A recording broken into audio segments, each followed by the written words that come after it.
I'm Callie Lewis. You're watching Geek Brief TV. This is Brief 406. This is Mike Mann, Director of Communications at Digital Rapids. Digital Rapids is the company providing NBC with live streaming video of the Beijing Olympics. Mike, I think it's crazy that NBC is deciding to delay the events on TV, so I'm glad that you guys are providing this option. Oh, well, we're really glad to be part of the project, too. I mean, NBC is being, in our opinion, quite brave with the scale of what they're trying to do. And it's really going to set a new precedent for what the internet can do to augment regular television. So we're really excited to be part of it. You know, the only event that I ever really pay attention to is gymnastics. So I was on the website today and I saw that you guys are providing a live stream of the training for gymnastics before the events ever start. And I thought that was really cool because people love that behind the scenes kind of stuff. So is that going to be provided for other events? A lot of it's going to depend on, for each event, some of the training and so forth, some of the practices aren't going to be available at all. More on a, not on a technical level at all, but more on decisions that are made by the individual athletes and what they want seen. I mean, especially on some of the performance competitions where they're going to be trying to keep their routines a little bit more secretive up front. I don't think you're going to be seeing that at all. I guess that makes sense. But I mean, this is the great thing that the internet allows us to do as well, is that, events, things that you wouldn't normally see, all the preparation and so forth, when there aren't main events going on. This is a perfect opportunity for it to be shown. Tell us a little bit about the compression that you're using to provide this so that people can watch it. Certainly. Well, what NBC made a decision early on that they wanted to work with Microsoft and Silverlight, which uses the VC1 compression. And there were a lot of challenges, though, that came along the way in compressing the video. These days streaming media is so common, people tend to take for granted. It's not that hard to get video in and web streams out.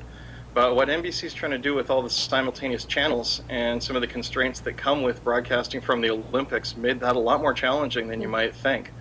When we first got involved in the project, or first heard the project was coming, our assumption would be it'd be like a traditional event where a main feed was beamed over satellite back to the US, and then you'd encode it and push it out and off you go. That would be what people would think, right? Exactly, and what we learned instead is it was a lot more daunting than that, because NBC actually has it all set up in Beijing. And instead of doing all the pre-switching and predetermining of content and then feeding it out, they're feeding as many as 30 simultaneous live event streams back over from Bejing, and then putting the control in the hands of the user, which we can talk about a bit. But the way it works in traditional broadcast, when you're at the Olympics, there's the International Broadcast Center, which is where all of the international broadcasters who have rights set up all their equipment and do all their processing and then beam everything back to their viewers.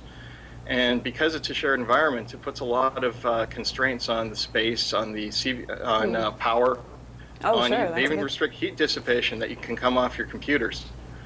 So it became quite a challenge, actually, being able to compress the number of streams that NBC wants to feed in the limited amount of physical and computer constraints that we were allotted.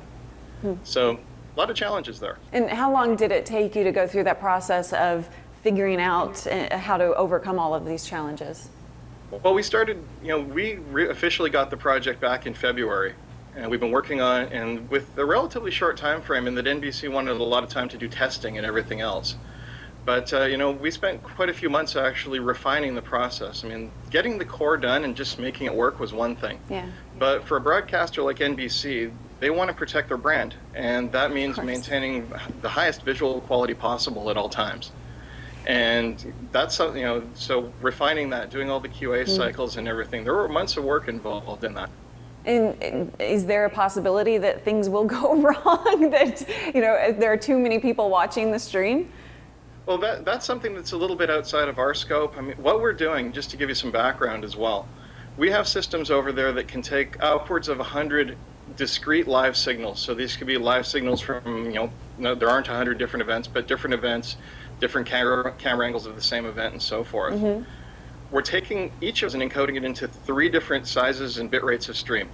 And then those hundreds of streams come back across the Pacific Ocean into the US, and Limelight is the content delivery network that they're using for it. But, from our perspective, we have to push out all these 300 streams over a constrained pipe and get all this encoding done. That's our challenge. Right. And then once it gets over on, into the US, that's where the internet issues come into play.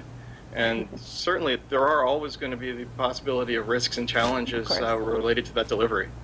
You know, on a very macro level, if you look at a typical corporation, you're going to have a situation where there's, you know, dozens, maybe even hundreds of employees within a company who just want to have a video window open on their desktop all day and see the Olympics going by. And what you could find quite easily, though, is that'll easily saturate a lot of the routing systems and internet connections coming into a company. That's just on a macro level. And then, you know, you start expanding out from there. It's going to be a challenge. You mentioned that you were using Microsoft Silverlight. Flash is typically the choice on the internet for web video. What are the advantages of Microsoft Silverlight? Well, I mean, actually, from our perspective, Silverlight and Flash are both sort of the wrapper, the player mechanism, the experience that goes around the video. You know, video being the part that we're really that's our core competency. But from our perspective, really it comes down to the user experience in the end. And ultimately, you know, once everybody has the plugin on their system, it can be completely transparent as to whether it's Flash or Silverlight they're viewing on. And there's been a lot of talk about, you know, people will have to download the Silverlight player and so forth. Well, everybody gets used to downloading 40 megs plus of Adobe Reader, you know, every time Adobe does an update to that. That's become quite commonplace, and it's no harder than that. Okay. You know, there are differences in how you create the experience, program the experience, and so forth. Sure. A company called Schematic did all the programming of the Silverlight player. But at the end of the day, the user shouldn't know whether they're on Silverlight or Flash or any other platform. It should just be a fantastic interactive experience. If people aren't able to get it live, will they be able to watch it later? Most definitely. NBC is making thousands of hours available on demand as well. Okay. All of the live stuff that they stream will be available on demand subsequently, and there will be some additional on-demand content that wasn't streamed live, stuff they've prepackaged, you know, athlete profiles and so forth. And people can get all of that at NBCOlympics.com, correct? NBCOlympics.com, correct. And people can find out more information about Digital Rapids at digital-rapids.com. Thank you so much, Mike. Thank you. Thanks very much for having me, Kelly.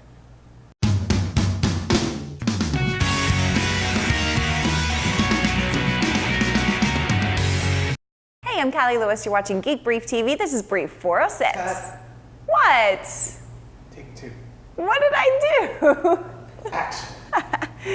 Hey, I'm Callie Lewis. You're watching Geek Brief TV. This is Brief 406. What did I do? I didn't do anything wrong. I did nothing wrong.